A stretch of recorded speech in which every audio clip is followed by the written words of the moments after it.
Introducing the Duct Mate. Here's a quick video showing how to use this tool and its functions. The utility blade automatically retracts for safety. First, grab the magnetic slider button under the lip front and back, then pull the magnetic slider button out and move it to the opposite side with arrows pointing in the same direction. This gives you ambidextrous use for the utility blade. Next, grab the squeegee and pull straight out to remove the insert housing the squeegee. Simply slide squeegee out.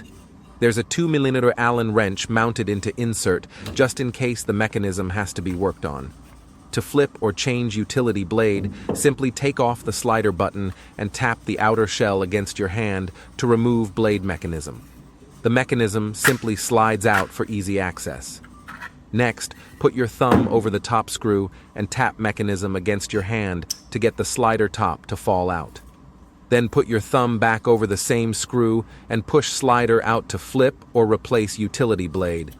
Slide the blade back into the slot and a magnet will pull the blade back into place. Place slider top back into place. The mechanism can be inserted in 2 positions depending on how you prefer your blade, facing up or down. Just make sure the utility blade tip is facing the arrow directions. The neodymium magnets are extremely strong. The comfort of the outer shell helps with prolonged use and cramping. We hope you enjoy your new tool. Thanks for watching.